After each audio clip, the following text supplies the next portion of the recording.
Hello, everybody. My name is Richard Sandelins, and this is the Zero Point Podcast. We're like number 10 or 11 or something like that now. My guest today is Dan Continenza. Continenza. Continenza. I missed a Continenza, yeah. syllable there. Continenza. And he is a chiropractor. And let me just read his bio so you guys can know what he's about. Dr. Dan had his first experience with chiropractic at the age of 15 when a soccer injury left him immobile. While nothing else seemed to be working, chiropractic adjustments had him back on the field in just a few weeks, and Dan's fate to become a chiropractor was sealed. However, by 24, the year he enrolled in chiropractic school, he found himself more sick than he had ever been, suffering from chronic digestive problems, sleep loss, depression, and anxiety. Despite all of his health building efforts, something was missing.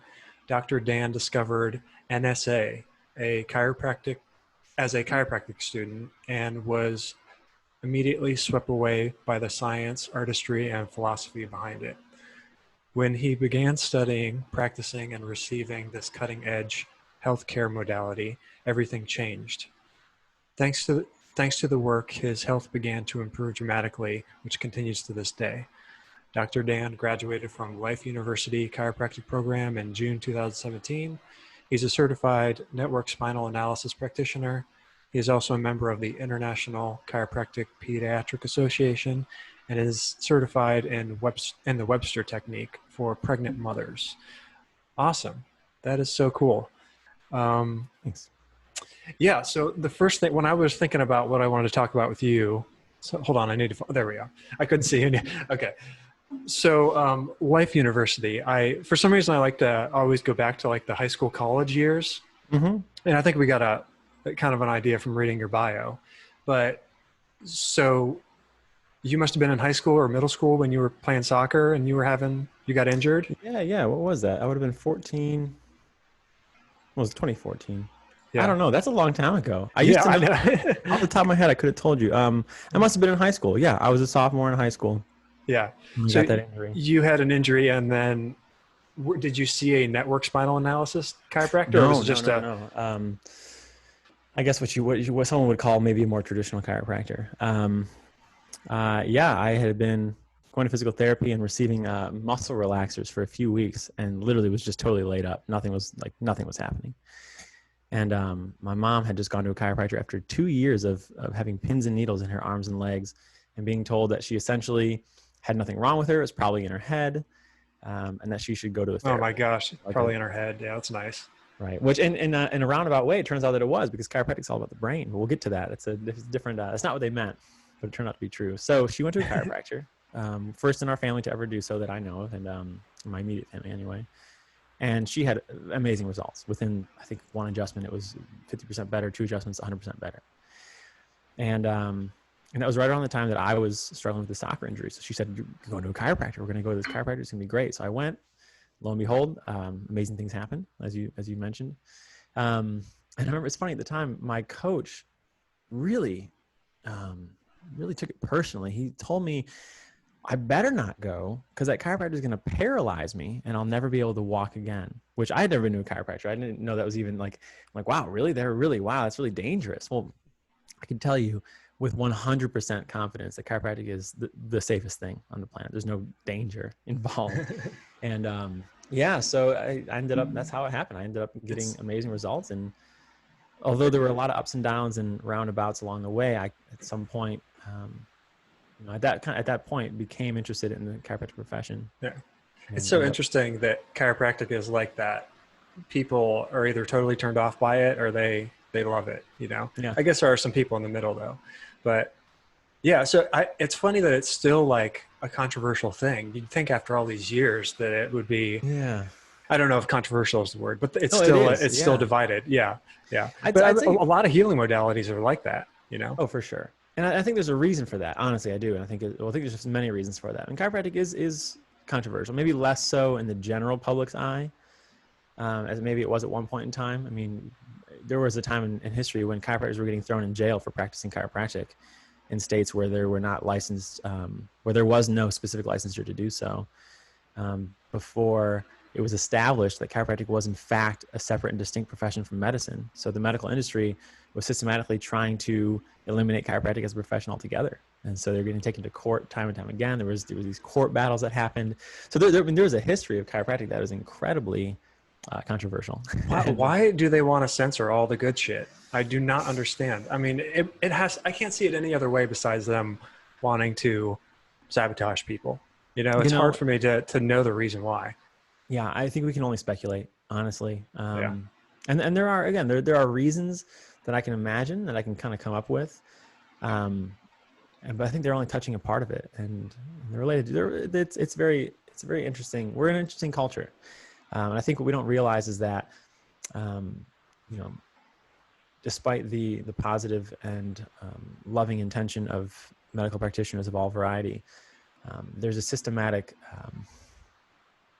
elite who kind of exist behind that barrier, who stand to make massive amounts of money off of a very specific form of healthcare. Right. Yeah. Keeping it the way it is. Yeah. I mean, there's, even if I have the most successful practice in all of Cleveland, which is where I'm located on the east side of Cleveland, yes, I'll make a decent living, but there's no one else making money off of me. Right. So there's not this hierarchy of money to be made from something like chiropractic, or let alone, homeopathy or naturopathy or acupuncture. Right. So it's a horizontal ceiling versus this tiered hierarchical financial structure. It really does seem like if you're not, first of all, just being an entrepreneur in general is not supported, in our culture. It's really hard.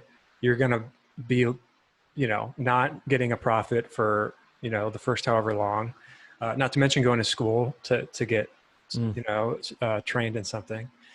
But yeah, man, I wish, like in our lifetime, I hope that changes, where if someone wants to be an entrepreneur, they can actually have like a supported environment. Yeah. I guess that's what college was meant to be, but my college experience wasn't so much like that. It was still trying to plug me into the hierarchy, I think college serves a different purpose these days. I think it serves the purpose of allowing a young person to kind of find themselves in a way. But it doesn't necessarily serve the purpose of what we're talking about right now. Yeah. It certainly doesn't prepare you to be successful in the world.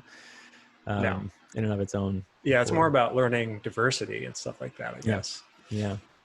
So I want to ask you about Life University, because I know that's the is the largest chiropractic school in the nation. Is it in the world?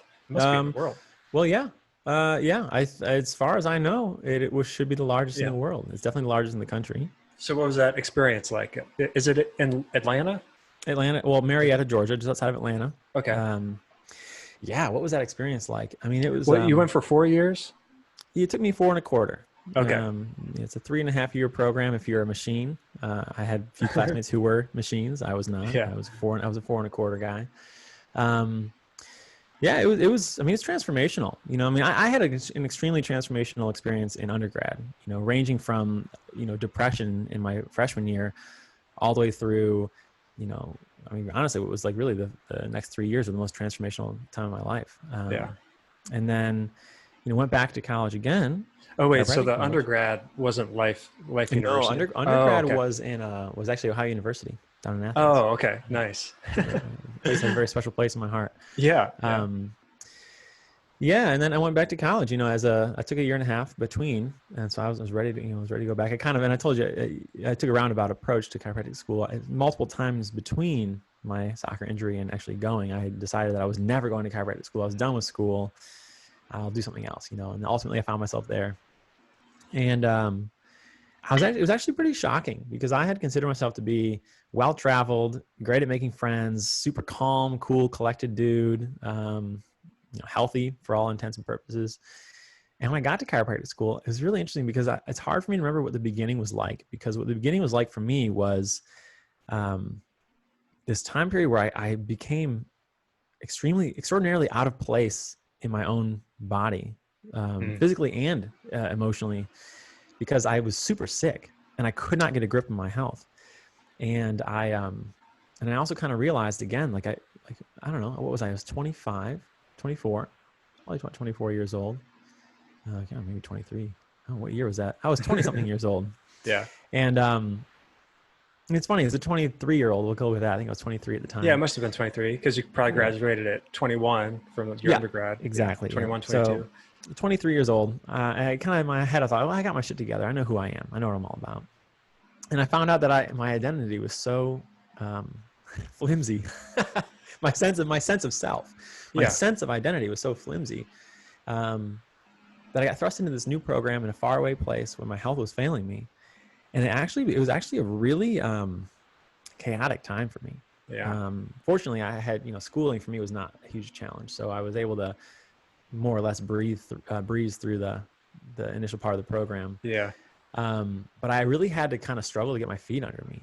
Mm, And in my worldview at this point in time, there's no single experience that exists separate from the rest of our lives. So it was very poetic in the way that as I kind of came to understand and get my footing in the chiropractic profession, which I found out going to school is far more deep and profound than I ever knew as a patient, and we'll get into that.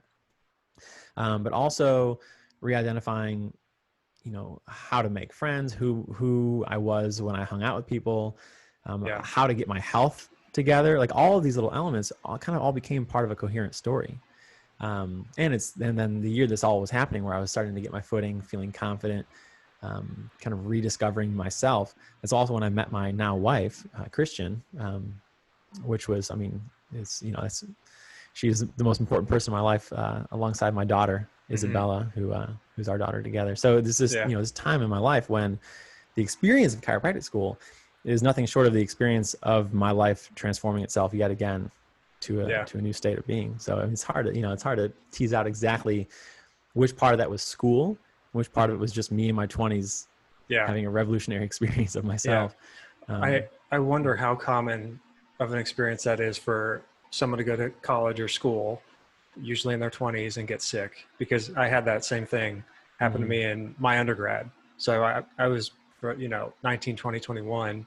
I was dealing with digestional stuff and depression, and yeah, because everyone's kind of dealing with Oh yeah. your foundation is like gone, Mm-hmm. because you're not in a house with your mom and dad, and they're not making sure you get fed and stuff like that.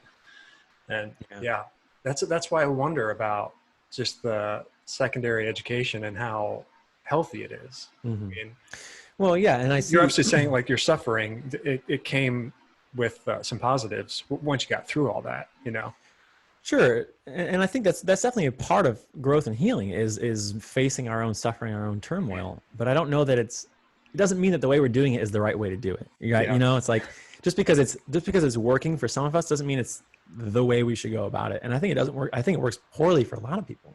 Yeah. Excuse me. So, I mentioned my undergrad experience was pretty awesome and transformational and really positive in the end, although it started with depression. And I meet a lot of people who I grew up with, went to high school with, or who I just meet who are around the same age, and patients of mine who are between the ages of about 21 up to in their 30s, who are pretty miserable, because they became miserable at some point in time in their late teens, early 20s, and haven't figured out the way to move through that and grow through that.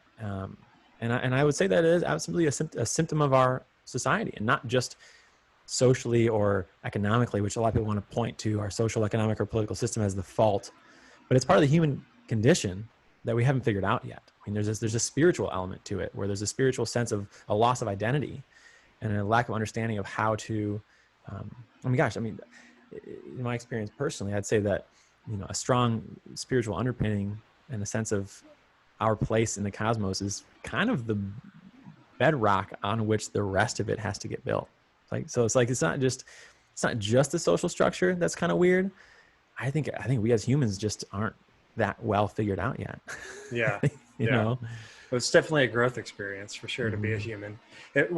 So just to what you just said, I now know, and I knew this before because I knew you, but I now know that you are spiritually oriented.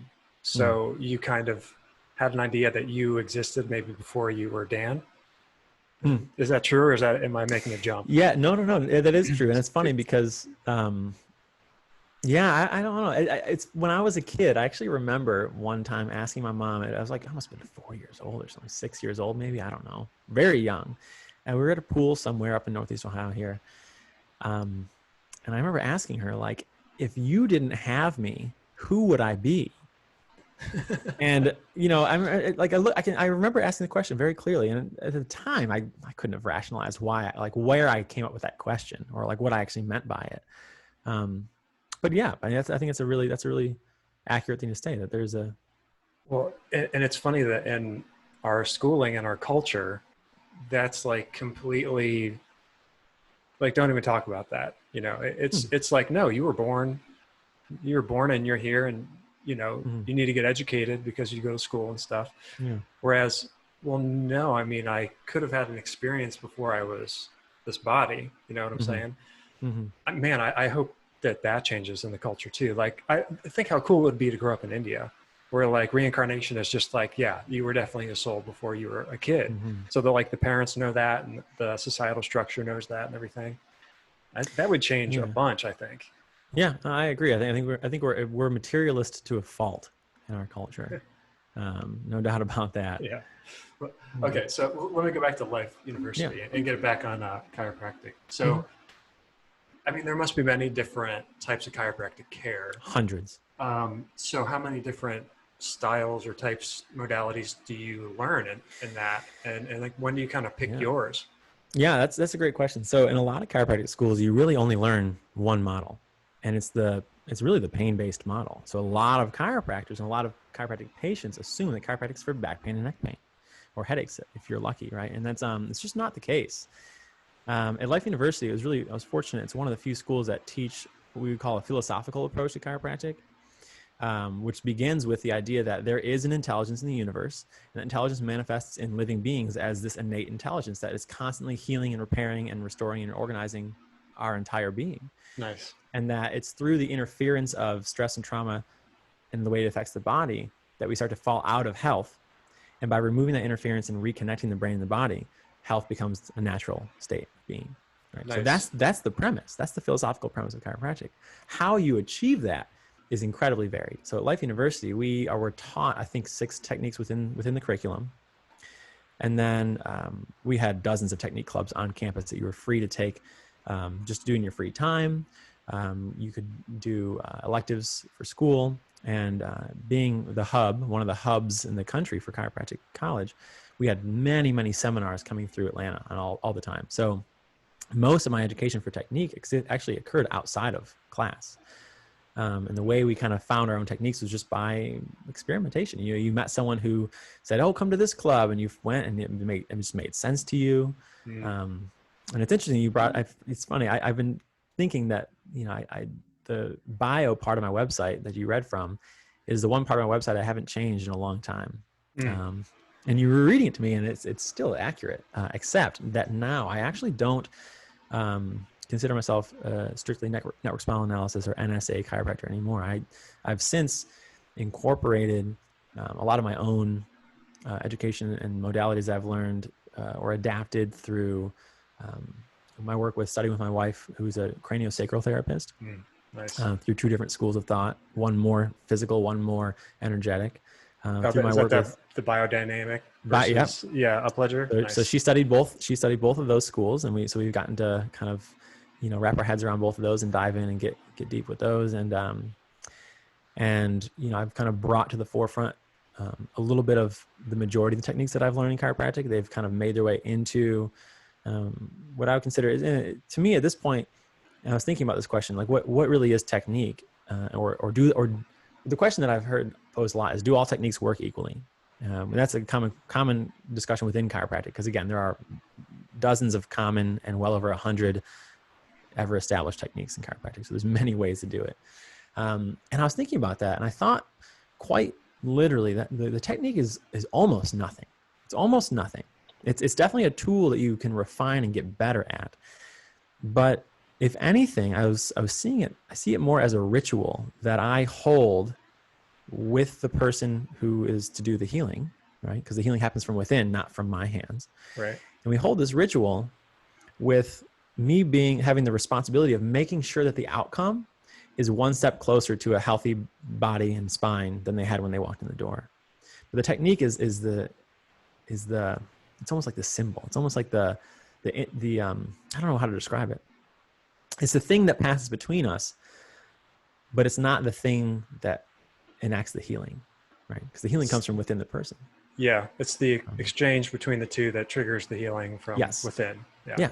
So the technique at this point in time, my technique has become incredibly personal and specific to the moment when I'm working with someone. Yeah, the moment and the person. Nice. Yeah. Signs of a good practitioner, I think. Thanks. Yeah, you can. I mean, someone can tell when you walk up to somebody and you're like, okay, this is going to be a cookie cutter type of thing, and the guy has done 15 people before me, and he's not really seeing what's going on. So, yeah. I try to listen and to see, as much as possible. So I heard about spinal network analysis because that's somewhat new, right? It's within the whole scheme of like chiropractic care. Oh yeah. So chiropractic has been around for 135 years. Chiropractic. Wow. Yeah. The Palmers, the father and son of the Palmers were absolutely brilliant sages of human beings, really profound people. And it's evolved a lot over time. And, some things that were there in the beginning are still valuable now. Many things have arisen and fallen away that, are kind of niche. And network spinal analysis has been around for probably about 30 years. A guy named Donnie Epstein developed it, Dr. Donald Epstein. And my time in school, it was everything to me. That's all I studied. It was absolutely amazing, profound. The way that the philosophy tied in with the physical expression of healing that we expected to see from the results we got from our care, they made sense to me. And it spoke to me in a way where it was a bridge that led me from the state of illness that I was in at that time to a state of what I can say again right now is still increasing health all the time. Yeah. And yeah, it brings in a lot. It kind of, in a way, the way I see it is that it requires, and all techniques, or at least many to a certain degree, are true in this way, but in a unique way, network spinal analysis requires a level of presence from the practitioner that is unique to that technique, and that suits my predisposition very well. Yeah, yeah. So there's a lot of me seeing and feeling and being present with a very specific flow of breath and energy and movement in the body that my job is to reliably ensure is moving towards health. Yeah. Versus a technique where you're looking more at a structural assessment where you say there is or is not a stuck bone here, or we're going to x-ray and draw lines. There's many different ways, from very, very analytical to very, very intuitive. And network is somewhere that hovers, I think, kind of more on the intuitive end, but there's a very specific array of outcomes that we're trying to see. Yeah. Through the care. Yeah. I've seen it demonstrated. I've never had it done, but I just remember and I guess maybe the chiropractor was like kind of a showman, as well. That's very common. Yeah. So he was like, he struck a pose and then he like made a very deliberate like move or whatever. And then the person's kind of like had like a wave effect. So does it kind of trigger that movements, like a healing movement pattern? Sure. Yeah, it does. And not the idea. So here's the idea as I interpreted it. And actually herein lies part of the reason why I don't necessarily follow this as strictly as I used to. The idea that I was introduced to when I got into the game around the 25th year, that it was the 25th anniversary of network that I was getting involved. And the idea that was presented to me was that here are these really big, flashy movements that get made because we're kind of facilitating this flow of energy and this reestablishment of these healing waves in the body that the body's always oscillating with. Our body's always, it's multiple layers of waves and rhythms that are just pulsing in and out of all of our organs and our spine and our breath and our life in general. They pulse in rhythms. And through working with the body, you can kind of get these waves to move mechanically through the body in a way that it liberates tension in the spine and starts to rewrite the neural patterns. The way it was introduced to me was, this is how flashy it is now, because this is how refined we've gotten it. But we're going to make it more refined and less flashy and more specific, so it's more reliable and less about the show, right? Because one thing that happens, and this is part of the reason that got me hooked on it early, was that a lot of this like movement and the energy's flying and it's this big fancy thing. It kind of gets you feeling a little high. Like you can really get like you can really feel good getting Yeah. what we call entrained or adjusted to the network style. But that's not the goal. The goal is to actually have a more coherent spine so that your body can heal itself and you become more conscious and alive and vital. Yeah. So over time, this is becoming more refined technically. But what I tend to see is that a lot of people really like to keep it fancy. Like they love the showmanship of it and the flair of it, including the founder, Donnie Epstein. I mean, his work now is wild out there. Stuff that he does personally. And I honestly, I kind of lost interest in that. And there's actually this concept in biodynamic cranial sacral therapy that I studied with my wife, where they're talking about these surface pulsations, the things we can see with our eyes. They call them conditioned forces, meaning they're expressions of the force of life that's within us that are conditioned by our circumstances and our thoughts and our identity.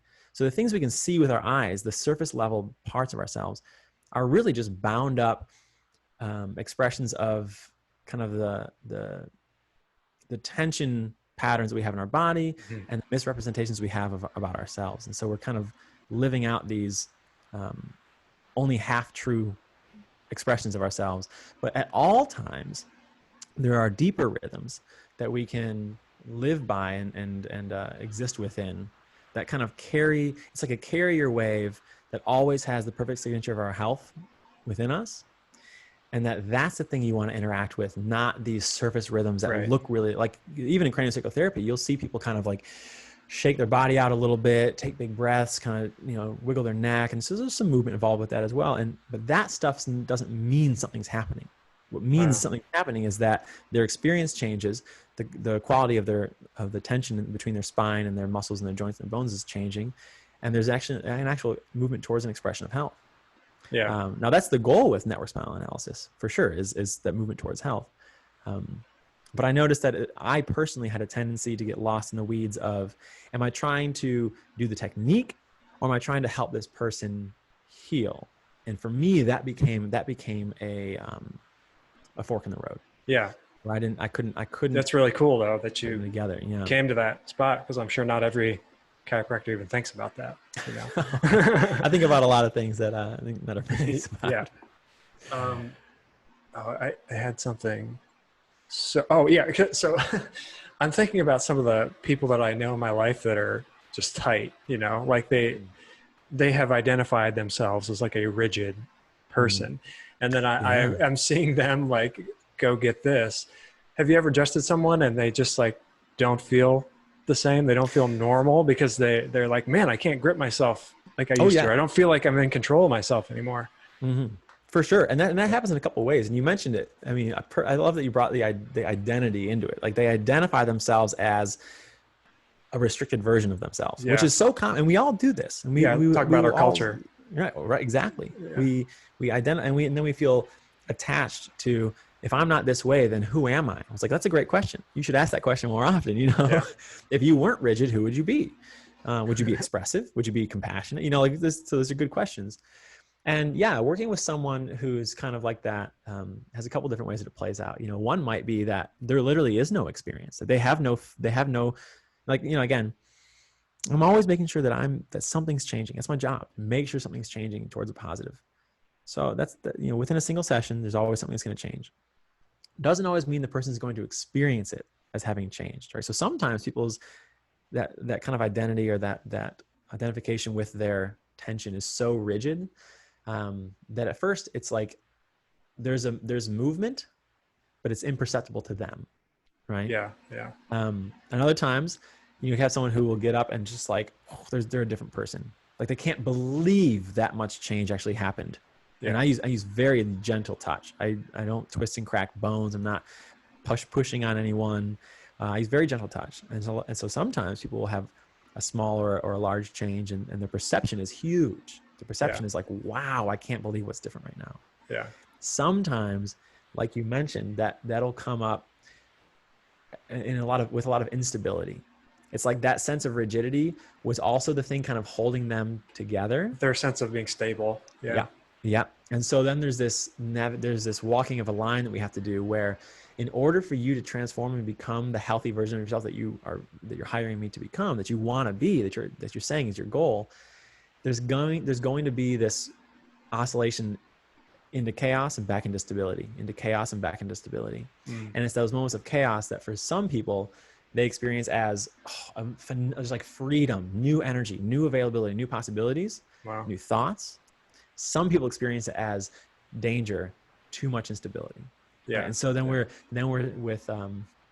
take a different approach. We make sure that we bring stability and safety into it, which is a neurological state. Part of our brain is responsible for finding safety and stability neurologically so that our body can reflect that physically. And so then my job is to figure out how we can navigate that line in a healthy way. Okay. So I'm just like picturing you. So you're helping someone with, say, trauma, just say it's like some learned trauma of keeping themselves rigid. And then they go to you and you help them kind of get free of that. Is it inevitable, like the days or weeks after that is going to return? Their old patterns are going to return. You know what I mean? Yeah. Yeah. So, like, are they going to be having meltdowns and stuff? Like from, you get one adjustment and then it's like, oh crap, I'm going to have to deal with that again in a few days or something. Because it's such a hardwired, like learned thing. I'd say, I just actually told someone today that I've had 4 people total, and all the time I've been practicing I'm in my 3rd year right now. So I'll have more of these people over time. I've had 4 total so far out of dozens and dozens of people that I've taken care of. Who kind of have that experience you're talking about, where they experience the letting go as kind of a really difficult experience, where there's this like, well, how would you call it? It's just they're holding on. They're holding on, right? Yeah. So they let go. So this is an interesting way to think about it. So if I were to tell you to hold your fist as tight as possible for like 2 minutes straight, and you did it, if you really gripped your fist for 2 minutes and I said, okay, now let go, you actually have a hard time doing it, right? Like it's your muscles actually get stuck like for a few seconds, and you have to like kind of work your hand back open, right? Because the learned response is it gets set in so fast. Yeah. And you're fatiguing your muscles in a certain way. And so sometimes, that hand opens faster than they were ready for. And if they were holding something very private or sensitive or vulnerable in that hand, then there's a gripping back. Yeah. It goes back to hold it again. Yeah. So sometimes there is that retraction, and that's a me thing. That's how do I create more safety?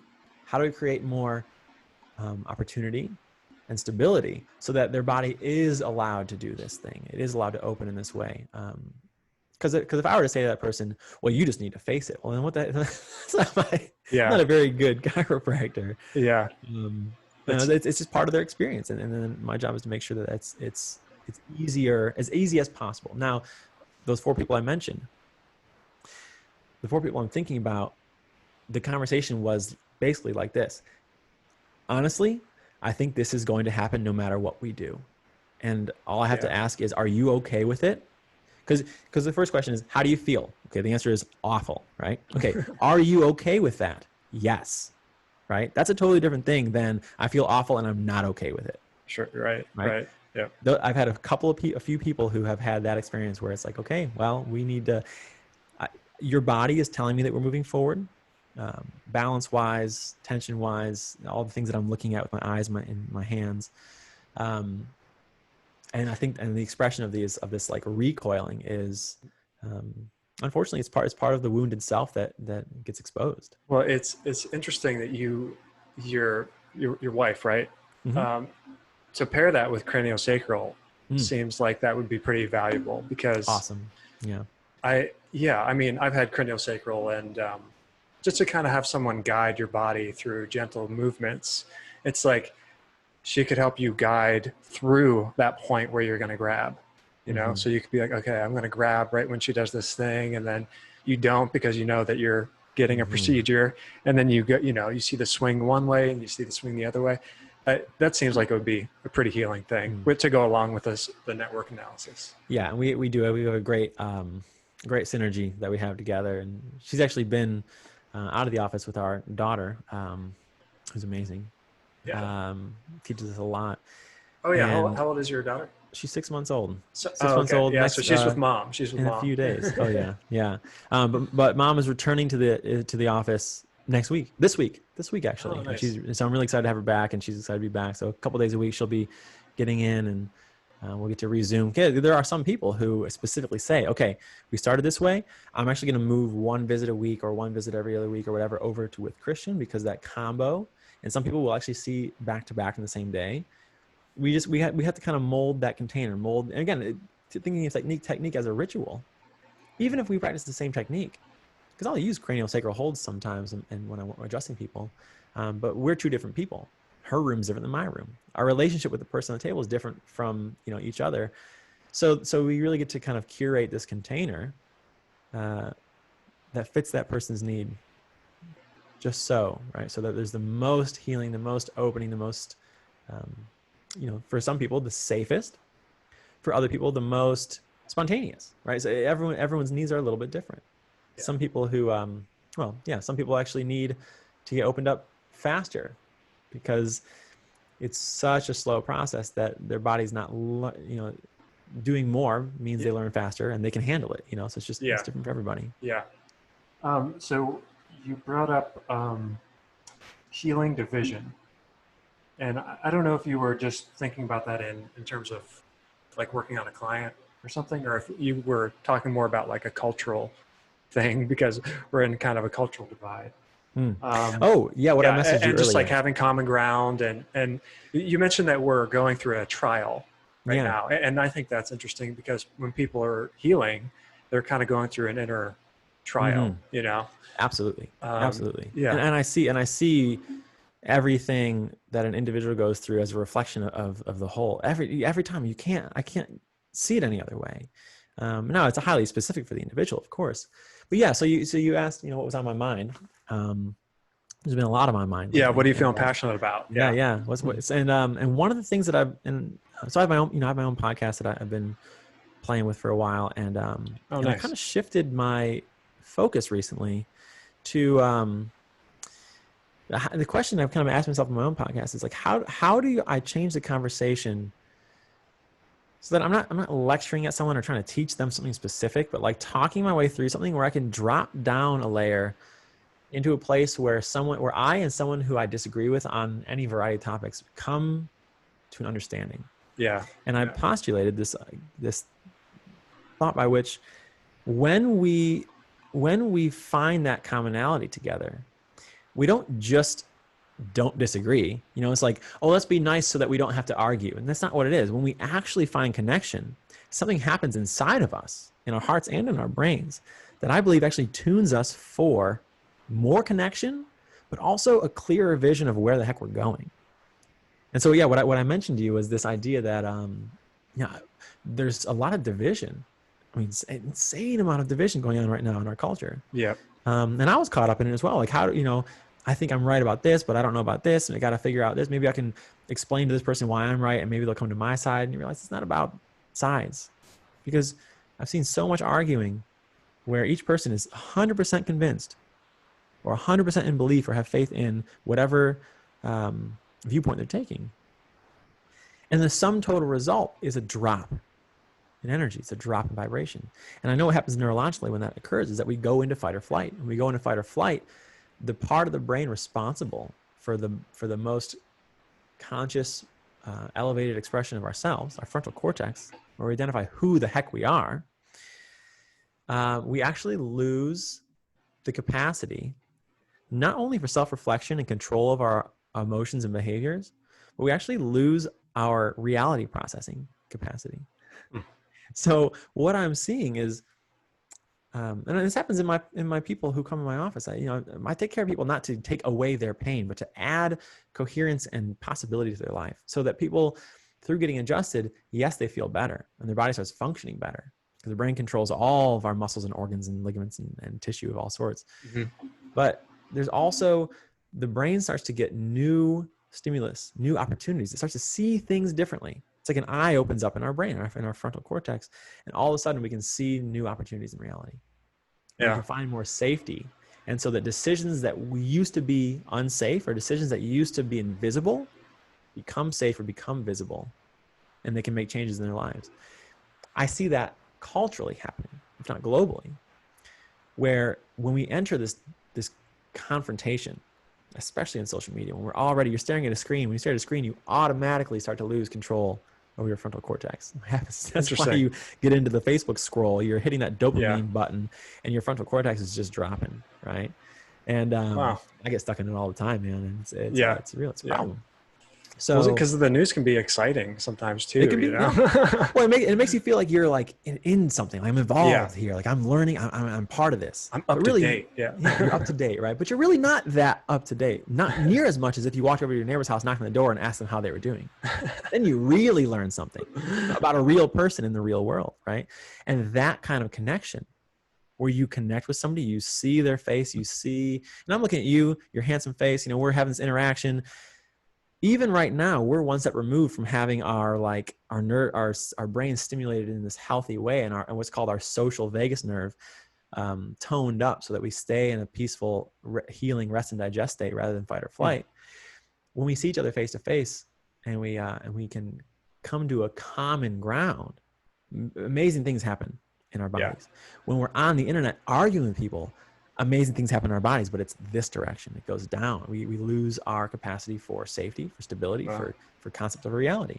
Yeah. And so culturally, what I'm seeing, like the trial, and I mentioned a trial too. And I think to me, it's valuable to personify the trial. Like it's meant for us. Like there's a purpose behind it. Not everyone, likes to see, sees purpose in creation. I do. But even if you didn't, even if it was metaphorical, the trial is, look at our society. Is this where, are we going in a direction that 100 years from now we want the trajectory to land us at, or is this not the trajectory we want? Right? It seems like we have a different timelines, and I think that's a cause of some of the division, because, and it could be a control thing as well, but it just seems to me like everyone has their idea of, if we follow this timeline, that's going to be a positive future. But if we follow your timeline, it's going to be a negative future. And then the other person thinks the opposite. Flips it. Yeah. So, but you said common ground. We can have common ground and disagree. Yeah. So maybe that's something that we just need to, go ahead. Or there's a perception in my head that people used to do so more. At least I've been told by folks older than myself that politically that used to be the case. That it didn't used to be so hateful. Yeah. Was the other side, which I'm of the opinion that the idea that there's these two sides is ridiculous anyway. Like, why are we stuck with this idea that there's these two, the lesser of two evils? What an awful place to be in, where you're actively choosing to pick something that you're calling evil. Well, why the heck would you do that? Even if it's metaphorical. To me, it's literal. If you think you're choosing evil and it's less evil than the other evil, don't choose it. Choose something else. Right. So that regardless of that, it doesn't matter the specific, it doesn't matter if it's political, it doesn't matter if it's medical, it doesn't matter if it's agricultural, international. The idea of finding common ground, again, it's bigger than just not arguing. It's like everyone play, when you're a kid, it's like, play nice so I don't have to hear you argue. It's like a parent thing I like to say, just get along because I don't want to have to hear you argue. But it's not just like that. Finding the commonality with someone that you don't agree with does powerful things to our body, to our brain, to our heart, which is largely a brain. And it changes how we see the world. And I really believe that, just like, I take care of one person in the room next to me right now, at a time, and I'm taking care of this person and I'm affecting their life. But I always have to remind myself, it's not just me, it's not just this person.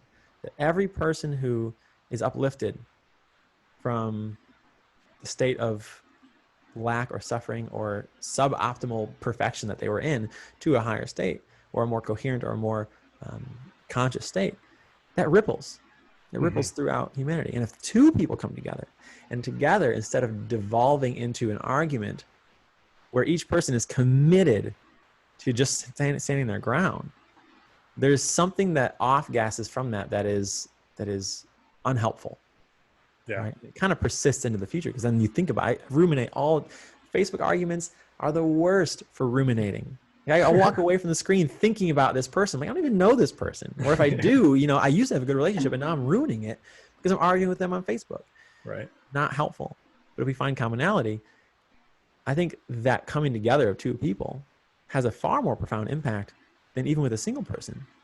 And to me, that is a trial. That is a real trial that we are currently, well, I'm not going to say we're failing. We're really setting the stage for the potential for improvement.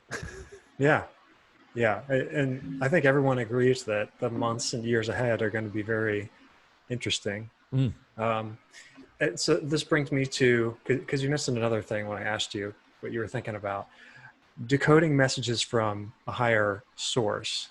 That seems interesting to me, because I love that idea.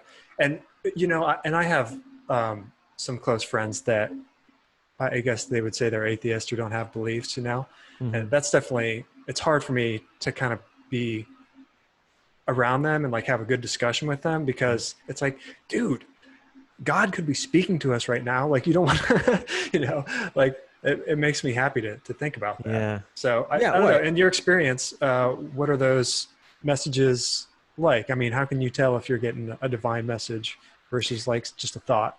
The past few weeks has really led me to wonder if I've ever really, I'm experiencing it in a way now that I don't think I ever have. And now when I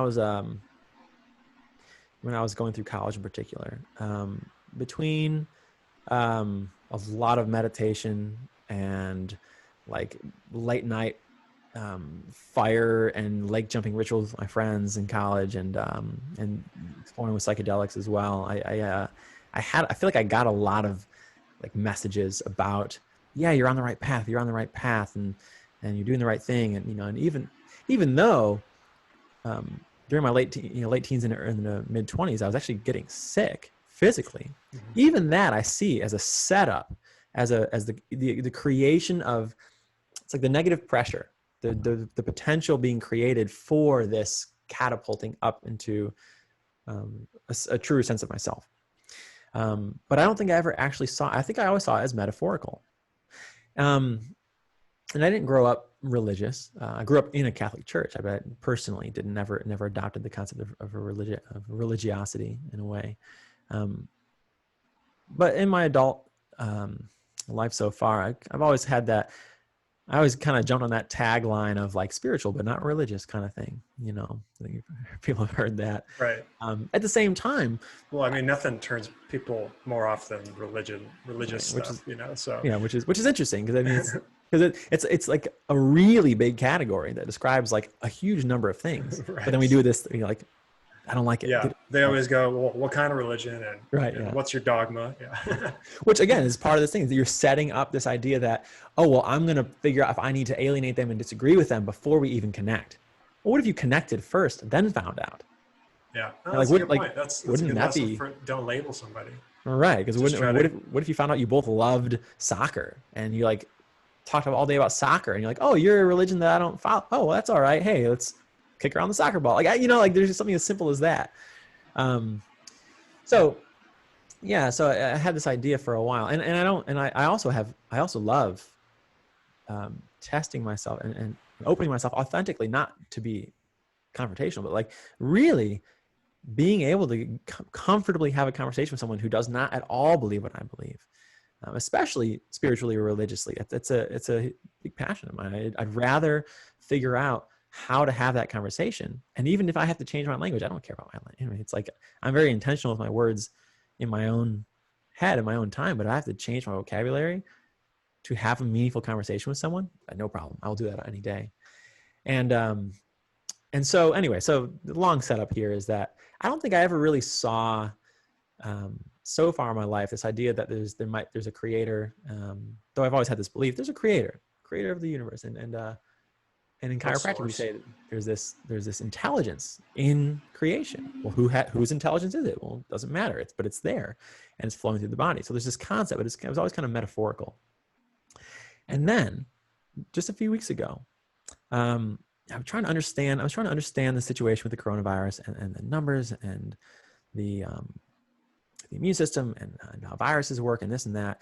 And I came to this point, this kind of different perspective that was different enough from all the other perspectives I had in my head that it totally shifted my understanding of what we're up against here. And the reality is we're not up against anything. That quite literally, viruses function as packets of information. They're not alive. They're just packets of information that mostly come from within our own cells. Most viruses in your body were created by your own cells, like the vast majority. Not only that, we have hundreds of trillions of them. And many, many, many viruses that are associated with infectious diseases live in our body, or they don't live, they exist in our body. Mm-hmm. And our immune system actually turns them on and off. I'm learning this stuff. It's like amazing. This stuff is fun. It's mind blowing. I'm a huge science nerd, so I'm just like eating this stuff up. And so all of a sudden I'm going, wow, it's not at all the way I thought it was. Like, what if we're 100% wrong? Like, we're looking at it from the exact opposite end of the spectrum, and the viruses aren't carrying a disease at all, but they're actually just carrying information. And it's the way we relate to the world, both physically with pollution and toxicity and our farming and our air and our water quality, but also emotionally, mentally, and spiritually, that is somehow is inconsistent with the message the virus is giving us. Because it's quite literally a small packet of DNA, or RNA in this case, that works its way into your cell, right? Hijacks is what we say, but our cell actually lets it in. And then the cellular mechanisms incorporate it in and splice it into the DNA and start to copy it. It's all very profound. I mean, genetics is insane. Yeah. And so I saw it, I'm like, wow, what if it's actually a message created from within nature to be delivered to the cells of as many beings in that species as possible, in our case, humanity. And it's a message to upgrade, because we found out from a virologist that gave a lecture to the NIH 5 years ago that our body will actually turn on a herpes virus to use in order to fight an infection or to fight off cancer growth in the body. And then it will turn the herpes virus back off and put it back into latency. Wow. So that's a whole different. Yeah. Who's thinking of doing that? Like, what's that intelligence? What's that intelligence? Right. Yeah. And then really is herpes, like, not all of a sudden herpes has this like chivalrous kind of like attribute, benevolent. Right? Yeah. Right. So just this big shift. Okay, well, what if they're just information? And I thought, okay, well then who's giving us the information? Because viruses aren't alive. They don't want anything. They don't want to reproduce, let alone give us a message. They're just pieces of DNA with little protein coats. Protein coats that come from our own cells. Like, we make them. We make the dang virus. Yeah. So it occurred to me, and this is where I get theological with it, but you don't have to. You don't have to get theological with it. You can think of it in terms of mathematics and chaos theory and just the spontaneous organization of creation, spontaneous mathematical rippling of this nonlinear program that is life. That's fine. That works that way too. That within that program, there's this seed that was planted that says, if a new stressor pops up in the environment, and the entire species needs to download a new software package, which we do with our phones all the time. You don't even question it anymore, right? Mm-hmm. Buy a new computer, buy a new phone, download new software, upgrade your operating system. It's like, it's just it's so automatic. We don't even question it. Yet we question that our bodies are trying to download new software packages of information to deal with the stressful environment. So the idea is, okay, there's new stress in the environment, and we need to download some new software.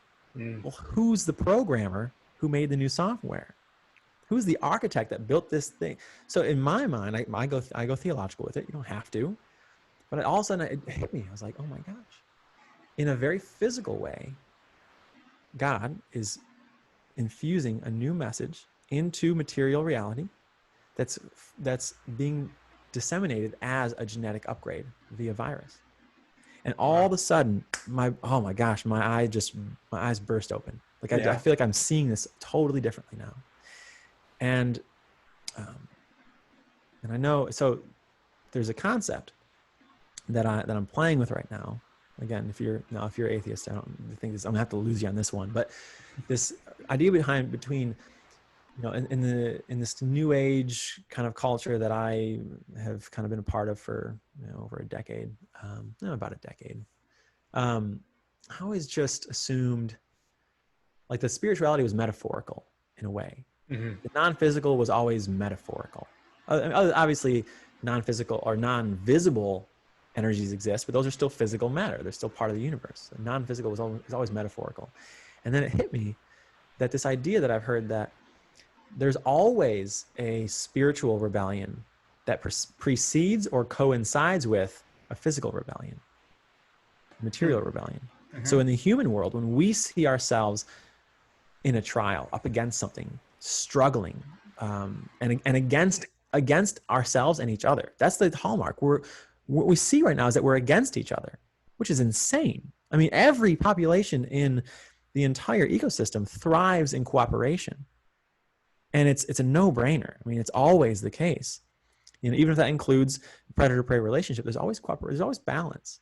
Mm. And yet as humans, we're against ourselves and we're against each other largely, which is not right.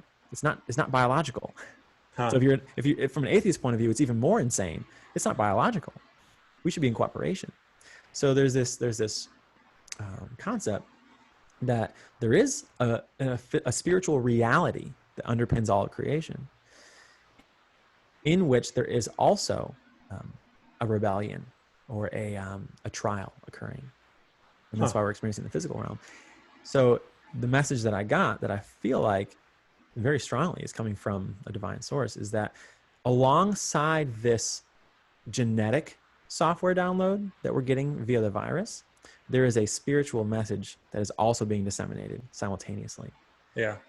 And so what that does for me is it doesn't create just a new layer of a fantasy line that I can play along with in my otherwise mediocre life. To me, I'm swept up in it. I become part of it.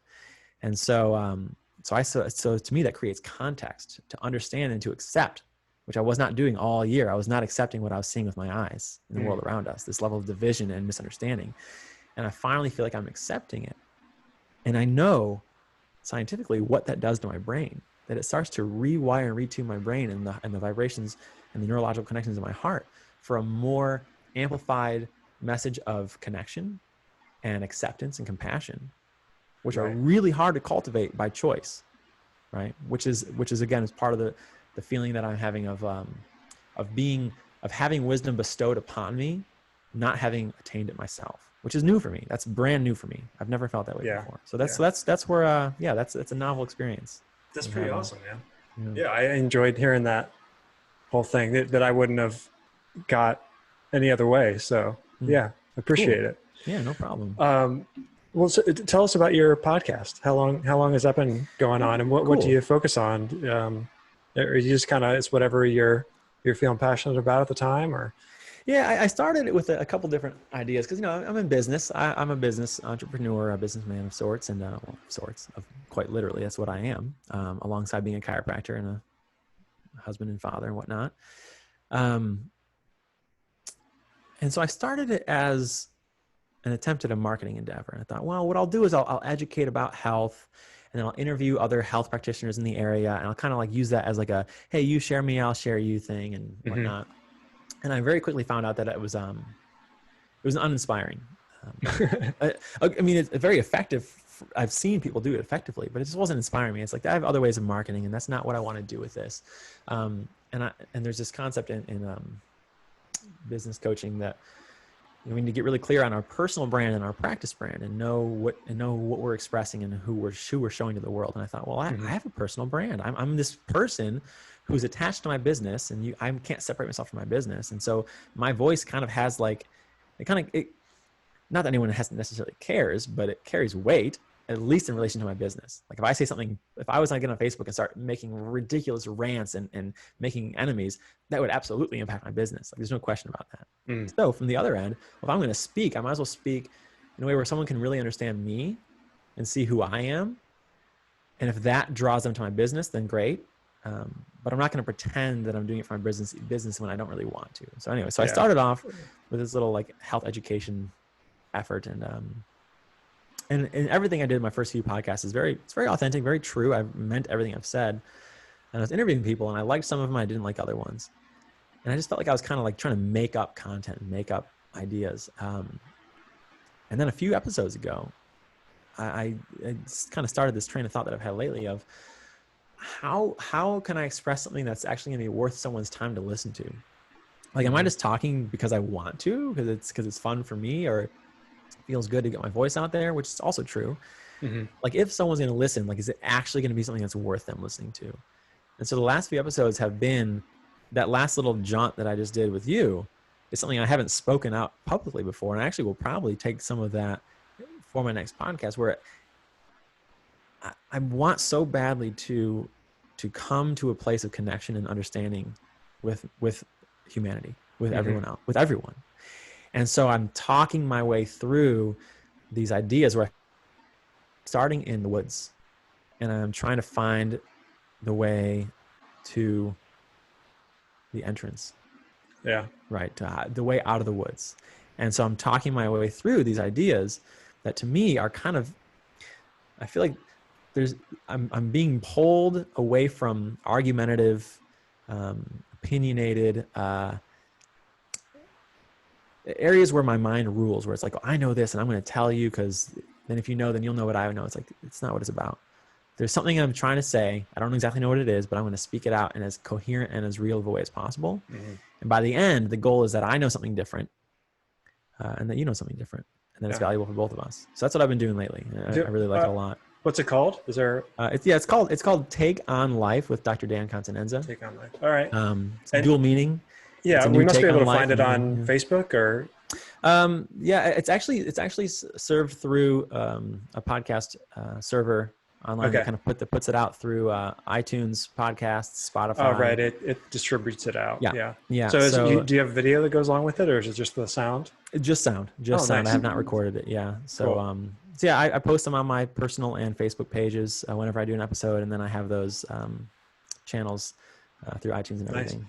Yeah, I'm kind of I'm happy that it's become more of a normal thing, because how crappy is just like the news, where it's like you have 2 minutes to tell me why this is happening. You know, I kind of fell in love with podcasts through the Joe Rogan avenue. You know, who's like the most popular podcaster right now. You know, but yeah, just the long form conversation of and just getting a lot of different people on. I like that he interviews.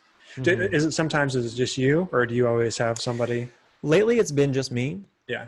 I do want to get back into having conversations. I think there's so much wisdom that people have to share, and the form. Well, I mean, I feel like there are some people that have stuff to say, like they're a channel of some sorts, and I just have questions. You know, so that's why I need somebody to talk to. For sure. Yeah. I respect because mine would just be like asking questions for an hour, and we wouldn't solve anything. I love it. Yeah. Well, all right. I appreciate you coming on. And is there anything else you want to share with us to wrap up, or? No, man. I feel like I talked about a lot of stuff, and you had great prompts, and just I don't know what else to say. I really love talking. I think honest discourse and conversation with the intention of learning something about each other is something that would just be so easy and valuable for people to engage in right now. Yeah. As opposed to argument. And, right. I appreciate that we have a platform to do that. And it's amazing that people want to listen. So thanks to everyone who's listening. It's really awesome that you took the time to actually hear a conversation. That's true. From a new perspective. That is true. And we hope it was valuable to you somehow. Yeah, seriously.